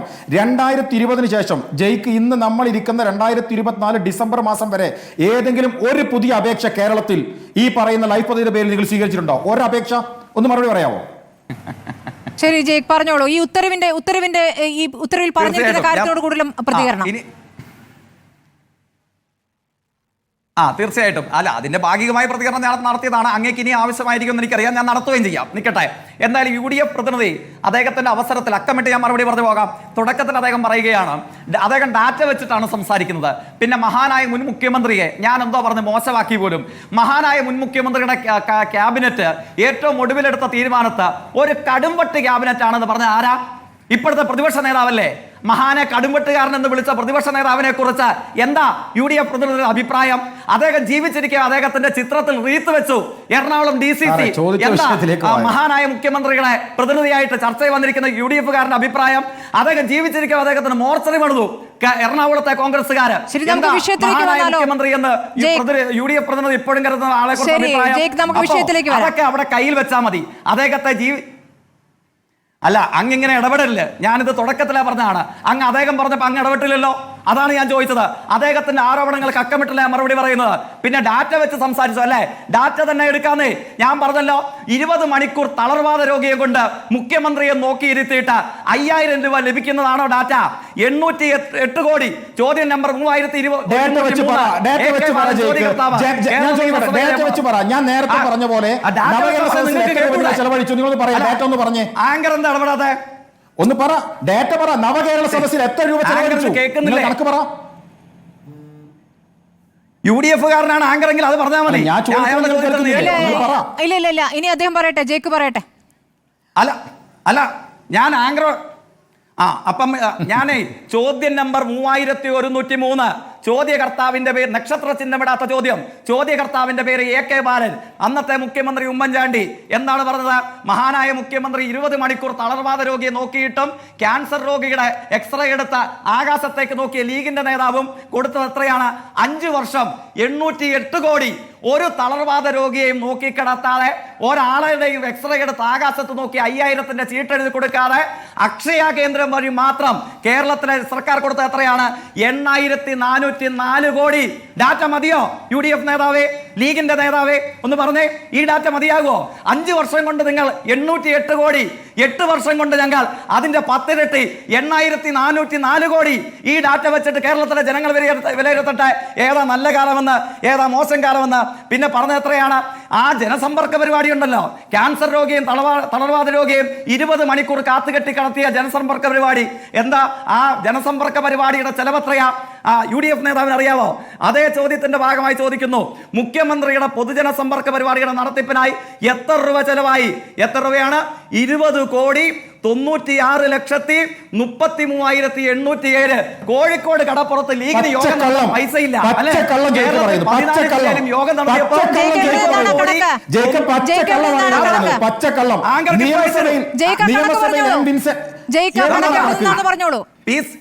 എവിടുന്നാണ് കണക്ക്? നിയമസഭാ രേഖ ഡേറ്റ് പറയൂ. നിയമസഭാ രേഖ ഞാൻ ആങ്കറുടെ സാർ നിയമ ഒന്നും വേണ്ട, PCR അയച്ചു കൊടുത്തിട്ടുണ്ട്. ആങ്കർ നോക്കിക്കോ. ആ നമ്പർ പറയൂ, ഡേറ്റ് പറയൂ, നമ്പർ ശരി, ഞാൻ നോക്കിയിട്ട് പറയാം. 24/2/2016 ഡേറ്റ് പറയൂ ജയ്ക്ക്. 24/2/2016 UDF നേതാവ് കേക്ക്. 24/2/2016 ചോദ്യകർത്താവ് AK ബാലൻ മറുപടി പറയുന്ന അന്നത്തെ മുഖ്യമന്ത്രി. നക്ഷത്ര ചിഹ്നം ഇടാത്ത ചോദ്യം 3103 കേട്ടില്ലേ? ചോദ്യം നമ്പർ 3103 21/2/2016 മുഖ്യമന്ത്രി ശ്രീ ഉമ്മൻചാണ്ടി, ചോദ്യകർത്താവ് AK ബാലൻ. ഇതിന് ചെലവായ ജനസമ്പർക്കത്തിന് ചെലവായ തുക എത്രയാ കാണിക്കുന്നില്ലേ? ആങ്കർ കണ്ടോ? UDF എത്ര ആയെന്ന്? അതെങ്ങനെ 14 ജില്ലയിൽ ലീഗിന് യോഗം നടത്താൻ കോഴിക്കോട് കടപ്പുറത്ത് കാശില്ല പോലും. പറയട്ടെ, പറയുന്നേ, ഞാനത് പറയട്ടെ ജയ്ക്ക്, ഞാൻ പറയട്ടെ, അനുവദിക്കുമോ? പറയൂ. അല്ല, ഡാറ്റ വെച്ചാ അങ്ങോട്ട് പറഞ്ഞേ, ഡാറ്റ വെച്ച് ഇപ്പോ നേരത്തെ ശ്രീ ജയ്ക്ക് സാർ ഞാൻ ഡാറ്റ വെച്ച് പറയാം. നേരത്തെ ജയ്ക്ക് പറഞ്ഞു 8,000 ചില്ലാൻ രൂപയുടെ പിന്നെ CMRD ഫണ്ടിൽ ഞങ്ങൾ ചെലവഴിച്ചു. ജയ്ക്ക് ആരെയാ നിങ്ങൾ വിഡ്ഢികളാക്കുന്നത്? കോവിഡ് ഉണ്ടായത് ഏത് കാലത്താ? CMRD ഫണ്ടിലേക്ക് ഫണ്ട് കളക്ട് ചെയ്ത് ഏത് കാലത്താ? പ്രളയം ഉണ്ടായത് ഏത് കാലത്താ? ഗവൺമെന്റിൽ നിന്ന് ഫണ്ട് വന്നത് CMRD ഫണ്ടിലേക്ക് ഫണ്ട് കളക്ട് ചെയ്ത് ഏത് കാലത്താ? ആ ഫണ്ട് ചെലവഴിച്ചതാണ് ഉമ്മൻചാണ്ടിയുടെ കാലത്ത് കൊടുത്തുമായി നിങ്ങൾ താരതമ്യപ്പെടുന്നത്. നിങ്ങൾ ജനങ്ങളെ വിഡ്ഢികളാക്കല്ലേ ജയ്ക്ക്? നമ്മളൊക്കെ ഈ നാട്ടിൽ ജീവിക്കുന്നവരല്ലേ? എന്തെങ്കിലും കണക്കങ്ങ് വായിച്ചു പോയാൽ അത് അപ്പാടെ വിഴുങ്ങുന്നാണ് നിങ്ങൾ കരുതുന്നത്. 20 കോടി ഞാൻ പറയട്ടെ, ഡാറ്റ വെച്ച് ഞാനൊന്ന് പറയട്ടെ. CMRD ഫണ്ടിലേക്ക് കോവിഡ് കാലത്ത് ഫണ്ട് കളക്ട് ചെയ്ത് ഉൾപ്പെടെ കണക്കാണ് നിങ്ങളുടെ ഡാറ്റ. അതാണ് നിങ്ങളുടെ ഡാറ്റ. ഇങ്ങനെ തകർന്നറിഞ്ഞ വാദങ്ങൾ ഉന്നയിക്കല്ലേ ജയ്ക്ക്? എന്ത് ദുർബലമായ വാദമാണ്, അങ്ങനത്തെ ദുർബലമായ വാദമാണ് ഉന്നയിക്കുന്നത്. ഞാൻ പറയട്ടെ, നിങ്ങൾ വരുന്നതിന് മുൻപ് ഞാനൊന്ന് ഡാറ്റ പറയുന്നേ, ഞാൻ പറയാം, ഡാറ്റ പറയാം. നിർത്ത്, അവസരം ഞാൻ പറയാം.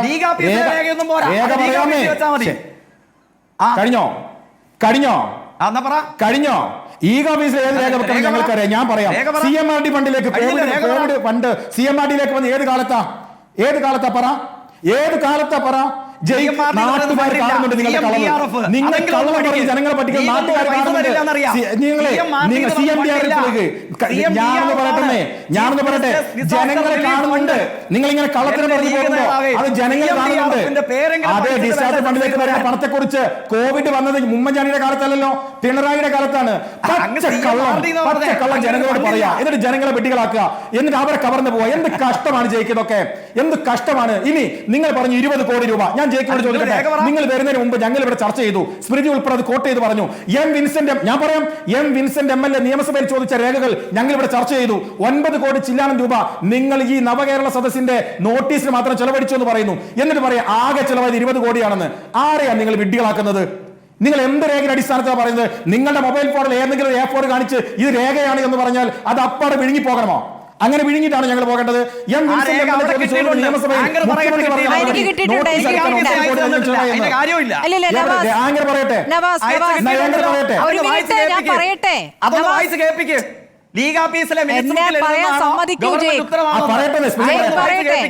ജയ്ക്ക് പറയട്ടെ. നക്ഷത്ര ചിഹ്നമില്ലാത്ത ചോദ്യം 3103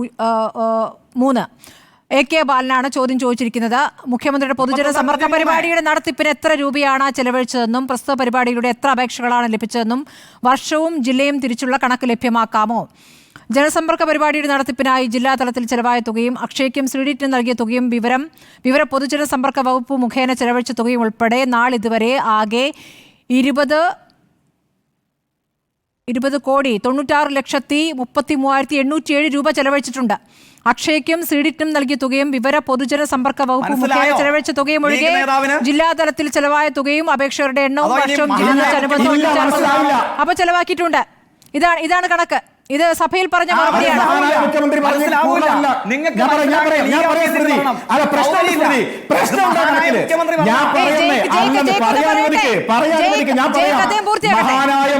പറഞ്ഞത് അപൂർണമാണ്. മനസ്സിലായില്ല? ഞാൻ പറഞ്ഞു മഹാനായ മുഖ്യമന്ത്രി പറഞ്ഞത് അപൂർണമാണ്. ചെലവാക്കിയ തുകയെ കുറിച്ച് മാത്രം പറയുന്നു. നിങ്ങൾ മുഴുവൻ എക്സ്പെൻഡിച്ചർ പറ. ഞാൻ അതാ പറഞ്ഞു അപൂർണമാണ്.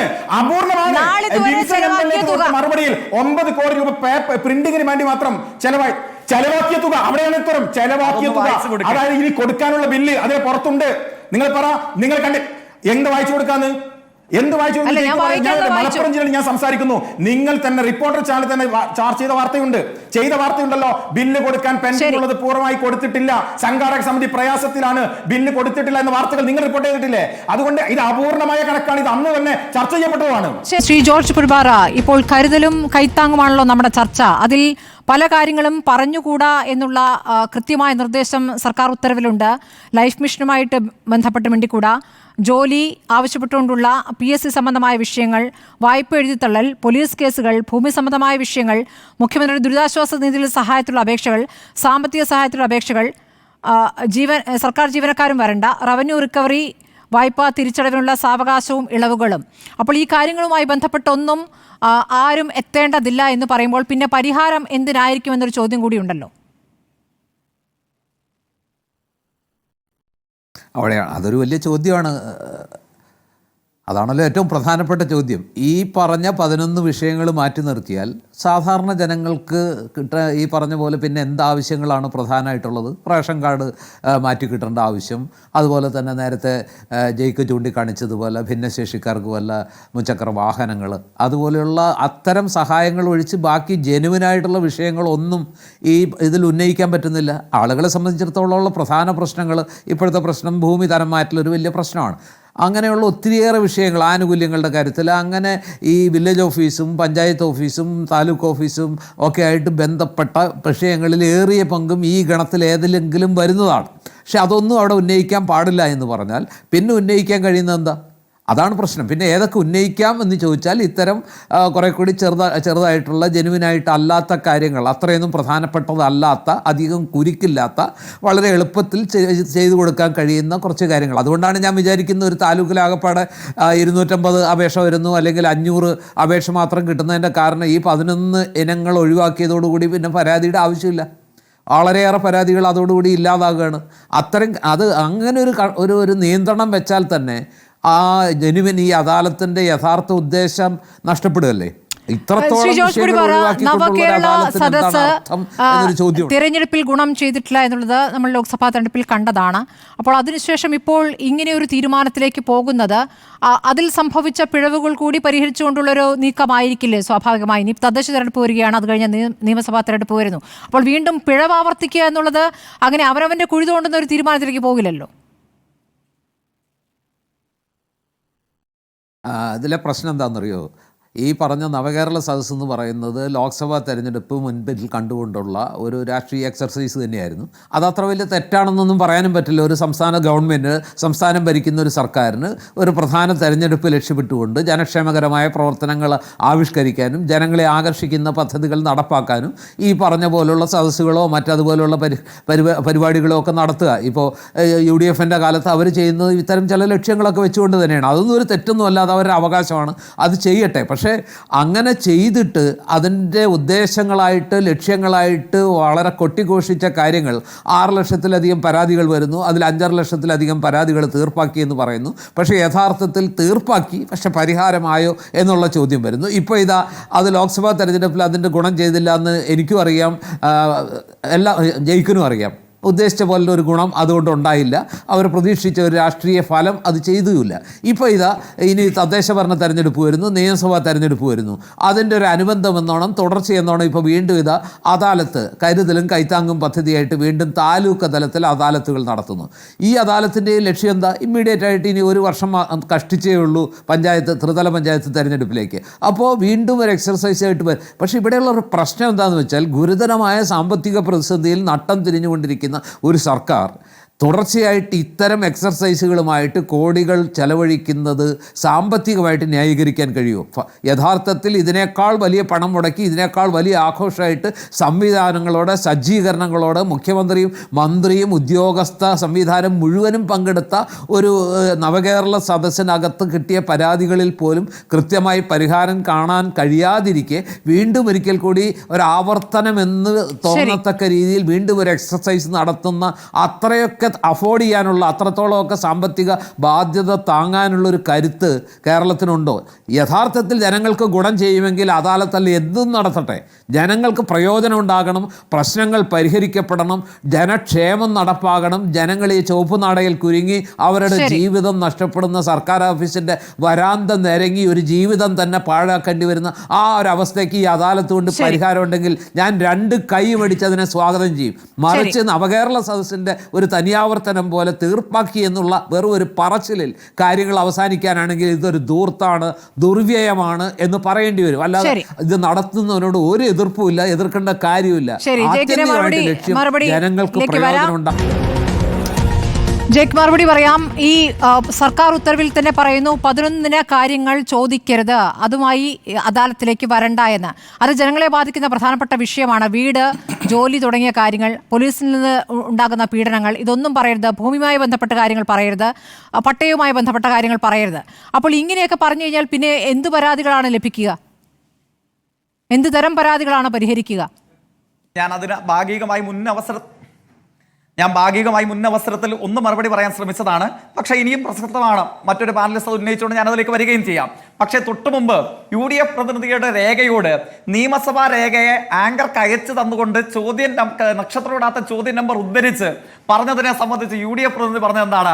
അന്നത്തെ മുഖ്യമന്ത്രിയുടെ മറുപടി അപൂർണമാണ്, നമ്മൾ എന്ത് ചെയ്യണം?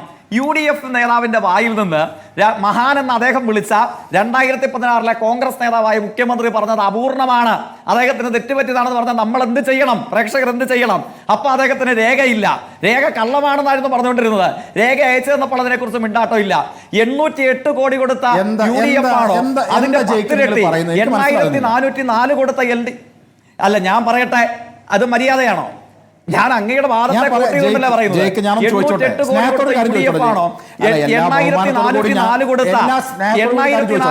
കോടി കൊടുത്ത LDF ആണോ? അല്ല, ആങ്കർ ഇതൊന്നും പറഞ്ഞേ. ആങ്കർ ഇത് മര്യാദയാണോ? ഞാൻ മറുപടി പറയുമ്പോൾ അങ്ങേക്ക് സഹിക്കുന്നില്ലെങ്കിൽ അങ്ങ് അത് പറയണം. പരിപാടി മലപ്പുറം ജില്ലയാണ്. താങ്കൾ പറഞ്ഞോളൂ, എനിക്ക് സമയം കിട്ടിയാൽ മതി. സ്മൃതി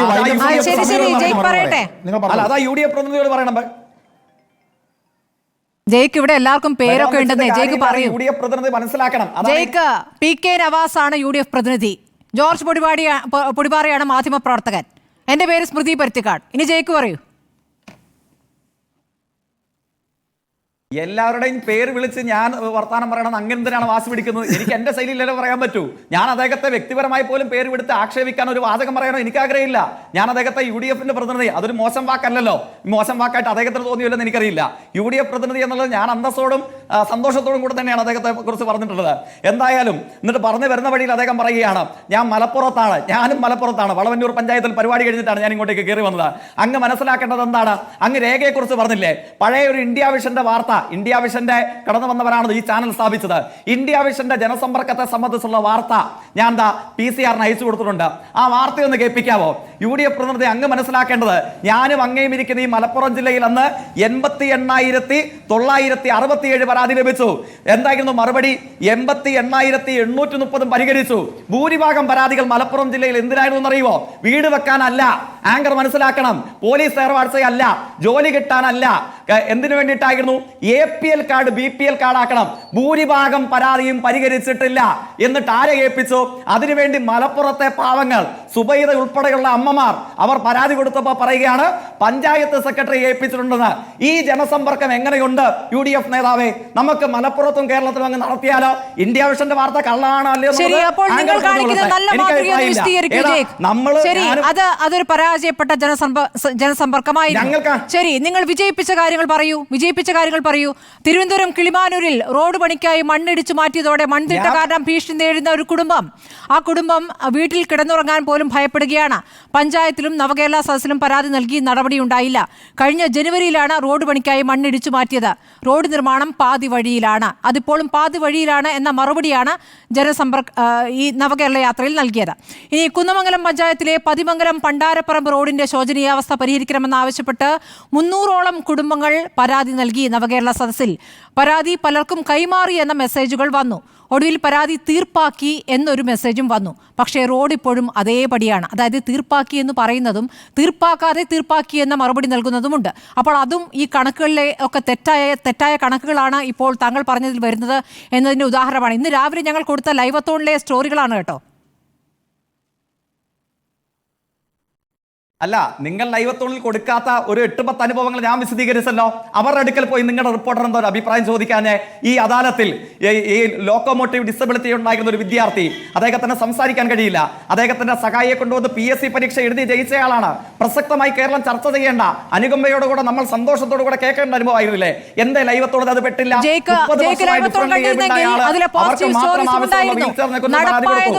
നടപ്പായതിനെ കുറിച്ച് ഇവിടെ ചർച്ച ചെയ്യേണ്ട കാര്യമില്ലല്ലോ. നടപ്പാക്കാത്ത കാര്യങ്ങളെ കുറിച്ച് ചോദിക്കേണ്ടത് അതെന്തുകൊണ്ട് നടപ്പായില്ല, നടപ്പാകാതിരുന്നിട്ടും നടപ്പായി എന്ന കള്ള മെസ്സേജിനെ കുറിച്ചുള്ള മറുപടിയാണ് വേണ്ടത്. അപ്പോഴാണ് പ്രസക്തമായി പറയുന്നത്. മലപ്പുറം ജില്ലയിലെ ജനസമ്പർക്കം പോലെയല്ല. 58,967 കിട്ടി, 58,830 പരിഹരിച്ചെന്ന് പറഞ്ഞിട്ട് മെജോറിറ്റി ഏതാണ്? ഒറ്റപ്പെട്ട അനുഭവമല്ല, മെജോറിറ്റിയും പരിഹരിക്കപ്പെട്ടിട്ടില്ല എന്ന് പറഞ്ഞ ഇന്ത്യ വിഷൻ വാർത്ത സാക്ഷ്യപ്പെടുത്തിയ ജനസമ്പർക്കം എടുത്ത് കയ്യിലോട്ട് തന്നു. ഇതിൽ ആങ്കർ പറഞ്ഞ ഒറ്റപ്പെട്ട സംഭവങ്ങളുണ്ടോ? എനിക്കറിയില്ല, പരിശോധിക്കാം. നമുക്ക് എല്ലാവരും ചേർന്ന്, ഞാൻ പറഞ്ഞല്ലോ, എല്ലാവരും ചേർന്ന് കളക്റ്റീവ് എഫോർട്ട് എടുത്ത് നമുക്ക് നന്നാക്കാൻ ശ്രമിക്കാം. പക്ഷേ നന്നാക്കാൻ ശ്രമിക്കുകയാണെങ്കിൽ നവകേരള സദസ്സിലെ പോലെയല്ലല്ലോ. 11 കാര്യങ്ങൾ മിണ്ടരുത് എന്നൊരു നിർദ്ദേശമുണ്ട്. അപ്പോൾ പിന്നെ എന്താണ് പരിഹരിക്കുക എന്നുള്ള പ്രധാനപ്പെട്ട ചോദ്യമുണ്ട്. ആളുകളെ സംബന്ധിച്ച് പ്രധാനപ്പെട്ട വിഷയം ജോലിയാണ്. യുവാക്കളുടെ പരാതി, അപ്പോൾ ജോലിയുമായി ബന്ധപ്പെട്ട പരാതി അവിടെ പരിഗണിക്കുന്നില്ല. വീട് മിണ്ടരുത് എന്ന് പറഞ്ഞു. പോലീസുമായി ബന്ധപ്പെട്ട പരാതികൾ പറയരുത് എന്ന് പറയുന്നു. ലൈഫ് മിഷനുമായി ബന്ധപ്പെട്ട് പറയാനേ പാടില്ല എന്ന് പറയുന്നു. അപ്പോൾ ദുരിതാശ്വാസ നിധി സഹായം ചോദ്യമായി പാടില്ല എന്ന് പറയുന്നു. സാധാരണക്കാരെ സംബന്ധിച്ച് ഇതൊക്കെ തന്നെയാണ് പ്രധാനപ്പെട്ട വിഷയം. ജയിക്ക്, ഓക്കെ, അപ്പൊ ഇനി അങ്ങയുടെ പ്രയാസം ഞാൻ പറയാമല്ലോ. ഞാൻ പിന്നെ ഇതിൽ പ്രധാനപ്പെട്ട ഒരു കാര്യം, നിങ്ങളൊക്കെ വിസ്തൃതരായ മാധ്യമ പ്രവർത്തകരാണെങ്കിലും ചിലപ്പോൾ നിങ്ങളുടെ തിരക്കുകൊണ്ട് അറിയാതെ പോകുന്നതാണ്. ഭൂമി തരം മാറ്റലിനെ സംബന്ധിച്ച് ഏറ്റവും ശ്രദ്ധേയമായ നിയമനിർമ്മാണം നടത്തിയ ഗവൺമെന്റ് അല്ലേ ഇടതുപക്ഷ ജനാധിപത്യ മുന്നണി? അത് ഓർഡിനൻസ് തടഞ്ഞു വെക്കാൻ ശ്രമിച്ചല്ലോ. ഇപ്പോഴെന്താ നമ്മൾ സ്വീകരിച്ച ഏറ്റവും പ്രധാനപ്പെട്ട പരിപാടി? മുതിർന്ന മാധ്യമ പ്രവർത്തനം അറിഞ്ഞില്ലെങ്കിൽ അങ്ങ് മനസ്സിലാക്കണം, നമ്മുടെയൊക്കെ കോട്ടയത്തും ഇടുക്കിയും അടക്കമുള്ള കേരളത്തിലെ 14 ജില്ലകളിലും സ്പെഷ്യൽ ഓഫീസർമാരെ നിയമിച്ചു. അതിനുവേണ്ടി മാത്രം ഒരു സ്പെഷ്യൽ ഡ്രൈവ് കേരളത്തിന്റെ ഇന്നയോളമുള്ള ചരിത്രത്തിൽ ആദ്യമായി നടത്താൻ പോവുകയാണ്. പിന്നെ PSC നിയമനം, ആങ്കർക്ക് അറിയില്ലേ? UPSC കത്തെഴുതി ഇന്ത്യയിലെ 60% നിയമനം നടക്കുന്നത് നമ്മുടെ കേരളത്തിലാണ്. എന്റെയും ആങ്കറുടെയും മാധ്യമ പ്രവർത്തകന്റെയും UDF നേതാവിന്റെയും നാടായ നമ്മുടെ കേരളത്തിൽ ഇന്ത്യയിലെ 60% യുവാക്കളുടെ പരാതി പിന്നെ ബാക്കി ഇതിനെ സംബന്ധിച്ച് നിക്ക ഈ കാര്യത്തിൽ അങ്ങ് പറഞ്ഞതിൽ ചില ഭാഗങ്ങൾ തെറ്റുണ്ട്. അദാലത്തിലെ പരിഗണനാ വിഷയങ്ങൾ, ഭൂമി സംബന്ധമായ വിഷയങ്ങൾ, അതായത് പോക്കുവരവ്, അതിർത്തി നിർണയം, അനധികൃത നിർമ്മാണം, ഭൂമി കൈയേറ്റം, അതിർത്തി തർക്കങ്ങൾ, വഴി തടസ്സങ്ങൾ, പിന്നെ സർട്ടിഫിക്കറ്റ് നൽകുന്നതിലെ കാലതാമസം, ലൈസൻസ് നൽകുന്നതിലെ കാലതാമസം, കെട്ടിട നിർമ്മാണ ചട്ടങ്ങൾ, കെട്ടിട നമ്പർ, നികുതി, ഇതൊക്കെ ജനങ്ങൾക്ക് വേണ്ടതാണോ അല്ലെന്നൊന്ന് ആങ്കർ വിലയിരുത്തണം കേട്ടോ. വയോജന സംരക്ഷണം, പട്ടികജാതി പട്ടികവർഗ വിഭാഗങ്ങൾക്കുള്ള ആനുകൂല്യങ്ങൾ, മത്സ്യബന്ധന തൊഴിലാളികൾക്കുള്ള ആനുകൂല്യങ്ങൾ എന്താ ആനുകൂല്യ? ആങ്കർ ഒന്ന് വിലയിരുത്തിയാൽ മതി. ശാരീരിക, ബുദ്ധി, മാനസിക വെല്ലുവിളി നേരിടുന്നവരുടെ പുനരധിവാസം, ധനസഹായം, ആങ്കർ തീർത്തുന്നില്ലല്ലോ, പുനരധിവാസം, ധനസഹായം, പെൻഷൻ, ബന്ധപ്പെട്ട ആവശ്യങ്ങൾ.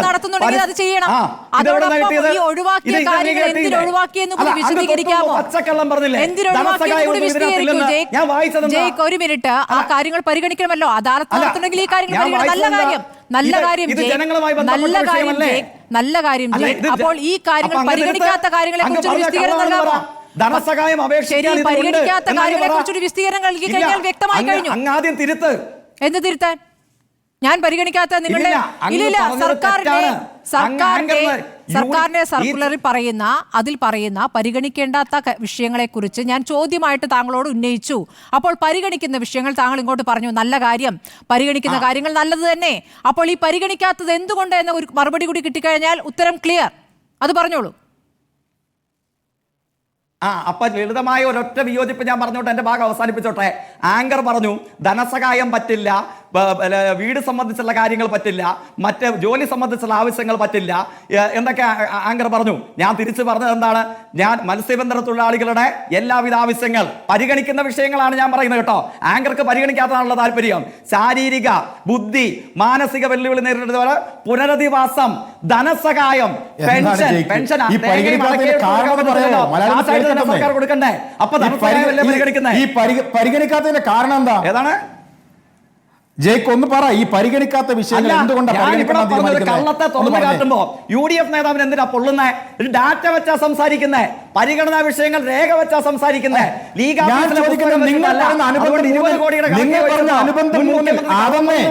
അല്ലെന്നേ, നിങ്ങൾ പറഞ്ഞ അനുബന്ധം 3-ൽ ഈ ലൈഫ് മിഷന്റെ വീട് വേണ്ടേ? ജനങ്ങൾക്ക് വീട് വേണ്ടേ?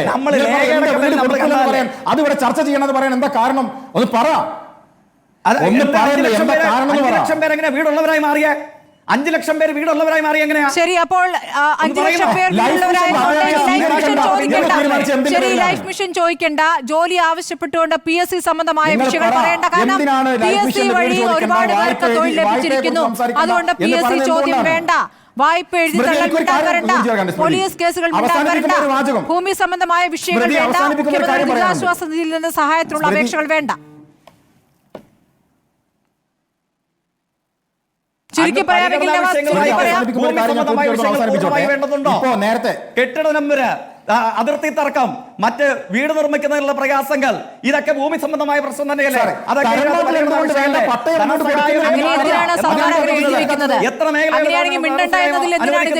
മത്സ്യത്തൊഴിലാളികൾ, വയോജനങ്ങൾ, നേരിടുന്നവർ, വിഷയമല്ലേ? ഇല്ല, പുതിയൊരു സർക്കുലർ കൂടി പുറത്തിറക്കിയാൽ മതി. ഇതിൽ വ്യക്തതയില്ല. താങ്കൾ ഈ പറയുന്ന പോലെ പരിഗണിക്കേണ്ട, പറയാൻ പാടില്ലാത്ത വിഷയങ്ങൾ എന്ന് പറഞ്ഞ കാര്യങ്ങളാണ് ഞാൻ വായിച്ചത്. സർക്കാർ ഉത്തരവാണ് ജയ്ക്ക് വായിച്ചത്, ഇത് കയ്യിൽ നിന്നെടുത്ത് വായിച്ചതല്ല. സർക്കാർ ഉത്തരവാണ് വായിച്ചത്. അപ്പോൾ അപ്പുറത്ത് കൊടുക്കുന്നുണ്ടല്ലോ, മത്സ്യത്തൊഴിലാളികൾക്ക് കൊടുക്കുന്നുണ്ടല്ലോ. നല്ല കാര്യം. കൊടുക്കാത്ത കാര്യങ്ങളിൽ വ്യക്തത വരണമെന്ന് മാത്രമേ പറഞ്ഞുള്ളൂ. അല്ലാതെ തർക്കമൊന്നുമില്ല. അതിൽ വ്യക്തത വരുത്താനാ പറഞ്ഞത്. വ്യക്തത കിട്ടിയിട്ടില്ല എന്നുള്ളതാണ്. നമുക്ക് സമയം പൂർണ്ണമായി അവസാനിച്ച സമയം അതിക്രമിച്ചത് കൊണ്ടാണ്. വരും ദിവസങ്ങളിലും ചർച്ചയാകാമല്ലോ.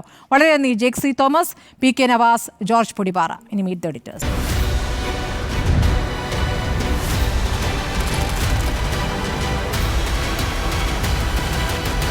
Debate with Smruthy Paruthikad.